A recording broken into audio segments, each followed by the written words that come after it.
다른 당사자들이 법정에서 그런다고 해봐요. 아마 재판장이 화를 버럭버럭 냈을 겁니다.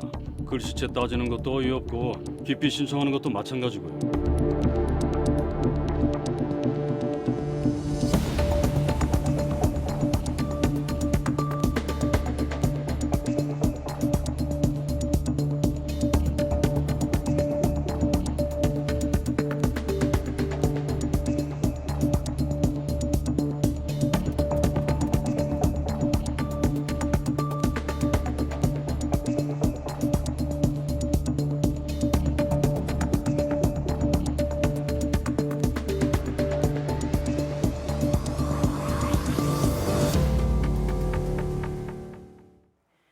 헌정 질서를 흔든 사상 초유의 사법농단 사태의 주역 양승태 전 대법원장이 지난 2월 구속돼 재판에 넘겨졌죠.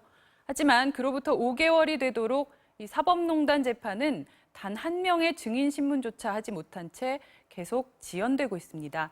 어젯밤 탐사기획 스트레이트는 사법농단에 연루됐던 전직 고위법관들이 어떤 꼼수를 부리며 재판을 사실상 지연시키고 있는지 파헤쳤습니다.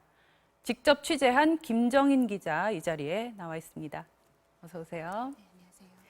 자, 양 전 대법관이 구속된 게 2월 11일, 벌써 5개월 다 돼가는데 이 스트레이트 팀에서는 계속 꾸준히 이 사안을 지금 추적하고 있죠. 특히 김 기자가 하고 있는데 네.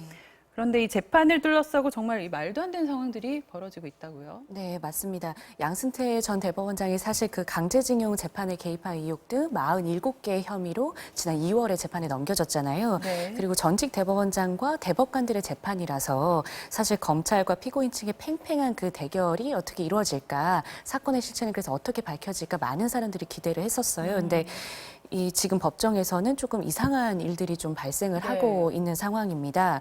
전직 대법관들은 혹시 검찰이 증거를 확보한 다음에 이걸 조작을 했을 수도 있다, 이런 주장을 하면서 검찰이 확보한 문건의 원본 파일과 출력물을 비교를 해봐야 된다, 이런 주장을 했는데요. 네. 그래서 지금 법정에서 나오는 얘기들은 이게 글자 차이가 다르다, 문건들을 비교를 하면서, 그리고 형광펜 표기 위치가 다르다, 뭐 쪽수가 다른 거 아니냐, 이런 일들이 지금 법정에서 일어나고 있습니다. 그러니까 말하자면 아주 본질과는 상관없는 지엽 말단적인 네. 그런 부분에 지금 초점이 맞춰져 있다. 네. 뭐 이런 얘기인 것 같습니다. 자, 방대한 내용을 엄정하게 다뤄야 할 사법농단 재판에서 이 난데없이 벌어진 바탕체와 엔터키 논쟁 함께 보시겠습니다. 여기에 보시면 사건명이 나오는데요. 원본에 있는 파일하고 글자체가 좀 다른 것 같습니다. 이 부분 설명 좀 해주십시오. 컴퓨터 보시면 바탕체입니다. 파일이 바탕체라고요? 함초롱 바탕체? 제가 컴퓨터에 함처럼 바탕체가 없었기 때문에 다른 기본체로 출력이 된 것 같습니다. 페이지가 엔터로 넘어갔는지 컨트롤 엔터로 넘어갔는지 확인 가능합니까? 컴퓨터 화면에서 엔터키를 눌렀기 때문에 6페이지가 아닌 7페이지로 출력된 건가요? 1페이지에 있는 박스에서 자간과 장평이 밀립니다. 제가 쓰는 한글 2014는 괜찮은데 그 이전 버전에서는 깨져서 그런 것 같습니다.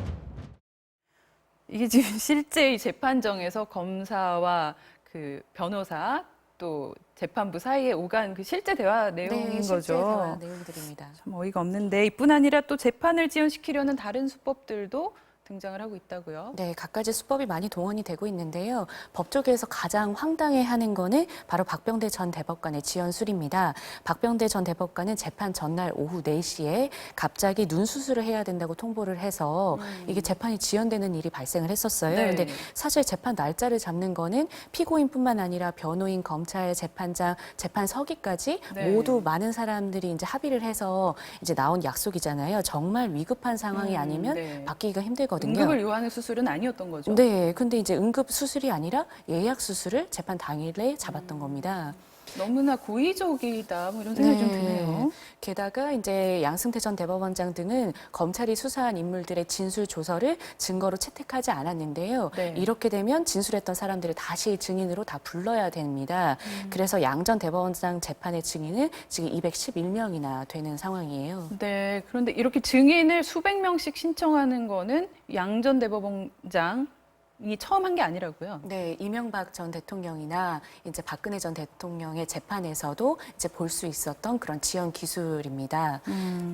또 이 증인 대부분이 지금 판사들인데 뭐 이런저런 이유를 대면서 네. 나오고 있지 않은 거죠. 네, 이제 핑계 대는 게 사실 재판이 있다. 이게 가장 많은 사유고, 네. 근데 그것뿐만 아니라 재판 날이 아닌데도 이제 뭐 당직이 있다, 혹은 뭐 을지 태극 연습에 뭐 참가를 해야 한다, 아주 심지어는 뭐 체육 대회에 가야 된다면서 이제 재판에 불출석하겠다라고 나온 사람들도 있어요. 네. 그래서 이 체육 대회가 있어서 못 간다고 하신 분이 이제 전모 판사이신데 네. 이분은 이제 재판장이 그런 과태료를 매기겠다 이렇게 하니까 증인으로 나와서 그제서야 증언을 하셨다고 합니다. 네. 저도 사실 이런 재판 지연과 관련해서 이들이 왜 이렇게까지 하는 네네. 건지 너무 궁금해서 직접 그 대법관들을 만나봤습니다. 그래서 고영한 전 대법관이나 박병대 전 대법관에게 찾아가서 솔직히 이거 지연 전략 쓰시는 거 아니냐, 이런 그 함초롱 바탕체 같은 글자체가 이 재판의 본질이라고 보시느냐 이렇게 여쭤봤는데 아무런 답변도 하지 않으시더라고요. 네. 그래서 법조계에서는 양 전 원장이 1심은 내년 총선 뒤에 그리고 3심은 가능하면 다음 정권에서 선고를 받고 싶어 하는 거 아니냐 이런 지적도 하기도 합니다. 네. 아니 뭐 피고인이 재판 전략은 짤 수 있다라고 또 뭐 일각에서 말할 수 있겠습니다만 또 문제는 이런 부분들을 알면서 받아주고 있지 않나 재판부가. 네. 아니 일반인들이 재판을 받을 때 이런 식으로 임하면 큰일 나지 않겠습니까? 네, 맞습니다. 그 지적하신 대로 이 부분들이 굉장히 문제라고 보는 분들이 많아요. 그래서 취재 과정에서 현직 판사나 현직 변호사들의 얘기를 들을 수 있었는데 네. 이들조차 이런 방식들을 이해를 잘 못하겠다며 사실 다른 피고인들, 일반 피고인들이 이렇게 나오면 불이익을 받을 수 있어서 차마 시도조차 못하는 일이다. 그런데 지금 재판장이 다 받아들여 주니까 지금 재판이 이렇게 늦어지고 있다. 이런 얘기들도 해주셨습니다. 네. 또 양 전 대법원장은 이 자신이 법관이던 시절에 판결을 내렸던 그 논리를 정면으로 또 뒤집어서 지금은 자기를 변호하는 데 사용하고 있다. 이런 얘기도 나오는데 이건 어떤 부분입니까? 네, 처음에 그 양승태 전 대법원장이 판사이던 시절에 자기가 고문을 받았다면서 검찰에서 받은 진술 조서를 이제 믿지 말아달라, 잘못됐다 이렇게 주장하는 피고인들이 많았어요. 근데 양 판사는 그 수사기관의 진술 조서를 믿고 이들에게 유죄를 내렸습니다. 네. 그래서 간첩 조작 사건 등이 그런 사건들인데요. 간첩 조작 사건 6건, 긴급 조치 사건 12건 해서 판사들 중에서도 굉장히 독보적으로 많은 편이에요. 이렇게 유죄를 내린 게. 그런데 지금에 와서는 자신이 피고인이 되니까 검찰 진술 조서는 못 믿겠다 이렇게 나오고 있습니다. 네. 또 뭐 자기 스스로 했던 말도 뒤집고 그냥 본인은 책임이 없다 이런 태도로 일관을 하고 있다고요. 네, 맞습니다. 사실 작년 여름 사법농단 의혹이 이제 커졌을 때 집안 놀이터에서 기자회견을 자청을 해서 네. 검찰에서 수사를 한답니까? 뭐 이렇게 하면서 모든 의혹을 부인하셨었는데 막상 검찰 소환 날에는 모든 게 자기의 부덕의 소치라고 하면서 잘못을 인정하는 듯한 네. 그런 책임을 인정하는 듯한 모습을 보이기도 하셨습니다. 그런데 재판이 시작되자 지금은 유능한 임종원 전 차장이 알아서 다 한 거다라거나 이제 박병대 처장에게 내가 지시를 할 그런 관계는 아니었다라는 등 아래 사람들에게 다 떠넘기고 있는 책임을 거죠. 지금 떠넘기는 그런 모습을 보이고 있습니다. 네. 자, 이 검찰 수사 결과 사법농단에 연루된 것으로 대법원에 통보가 된 66명의 현직 판사들이 있습니다. 대법원은 이들의 명단을 공개하지 않고 제대로 된 징계나 처분도 내리지 않고 있는데요. 법원 안팎의 비판의 목소리가 아주 큽니다. 잠시 영상 먼저 보시겠습니다. 스트레이트 취재진은 대법원에 통보된 사법농단 연루법관 66명의 명단을 입수했습니다. 이들 대다수는 어떤 반성도 없이 지금도 시민들에게 판결을 내리고 있습니다. 권순일 대법관을 비롯한 이들 사법농단 연루 판사들은 지방법원장, 재판연구관, 수석 부장판사 등 주요 요직을 맡고 있습니다. 모든 주요 사건들이 몰리는 서울중앙지법에 7명, 서울고등법원엔 무려 17명이 포진해 있습니다. 자, 이 대법원은 명단도 또 이들이 무슨 잘못을 했는지도 전혀 지금 공개를 하지 않고 있는데 그 명단을 스트레이트 팀이 지금 입수를 한 거죠? 네, 맞습니다. 저희가 입수한 명단은 검찰이 대법원에 이제 사법농단에 연루가 되어 있으니 그 비위를 이제 통보를 했던 그런 66명의 명단입니다. 판사들의 명단인데 지금 비위 통보를 한 게 벌써 지난 3월이었어요. 그런데 대법원은 바로 징계를 하지 않고 2달간 추가 조사를 한다면서 이제 미적거리고 있었거든요. 그러다가 지난 5월에야 징계 대상을 발표를 했습니다. 네. 근데 대법원이 미적되는 사이에 징계 시효는 계속 넘어가고 있었던 건데요. 네.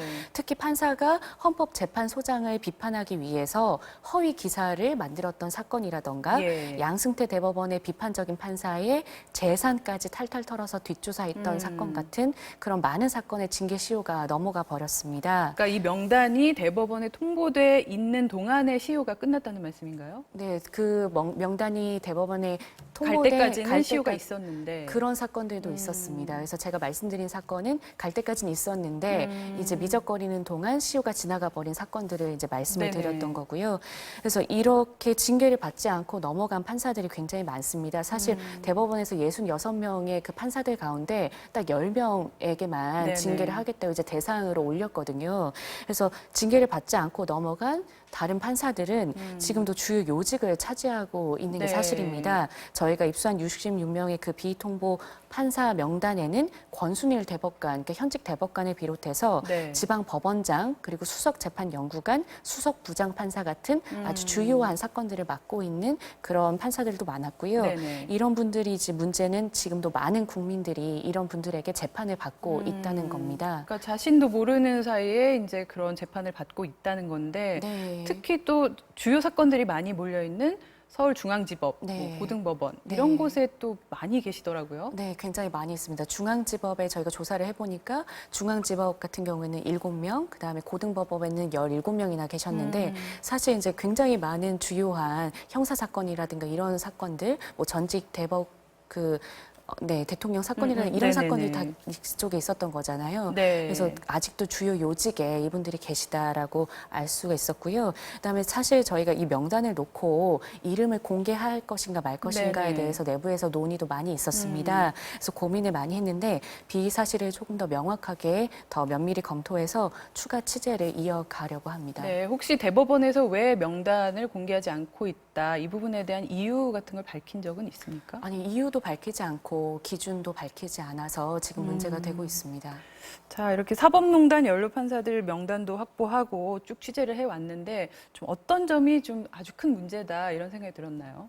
지금 뭐 문제는 지금도 많은 국민들이 이들한테 재판을 받고 있다는 점이 네네. 문제고 심지어는 셀프 판결을 하고 있는 그런 상황이다라고 말씀을 드릴 수가 있는데요. 최근에 그 시민단체가 대법원에 사법농단 문건은 410건을 모두 공개를 해야 한다면서 낸 소송이 있었어요. 네네. 근데 1심에서는 문건을 공개해야 한다 이런 결정이 나왔었는데 최근 2심에서 이를 뒤집고 문건을 공개하지 않는 방향으로 결론을 내렸습니다. 그래서 이 어떻게 이런 네. 결론이 판사가 내렸을까 누구였나요? 봤더니 판사가 바로 그 비위 통보된 66명 중에 한 명이었던 거예요. 그래서 재판장은 문용선 판사라는 분인데 네. 이분은 서영교 의원의 그 재판 청탁 사건에 연루가 되어 있던 그런 인물입니다. 네. 그래서 자기가 그 판결문을 쓰면서 또 의혹별로 조사 보고서에 다 상세히 써 있어서 이미 국민들의 알 권리는 다 충족됐다고 본다면서 이 문건들을 비공개하겠다고 결정을 했는데 네. 자신이 연루된 사건에 대해서 자신이 그 판결을 내린 셈 아니냐, 그래서 셀프 판결이 아니냐 이런 지적이 나오고 있습니다. 네. 네. 자, 김정인 기자 수고했고 앞으로도 계속 수고해 주길 부탁하겠습니다. 자, 지금까지 스트레이트 팀의 김정인 기자와 함께 했습니다. 고맙습니다.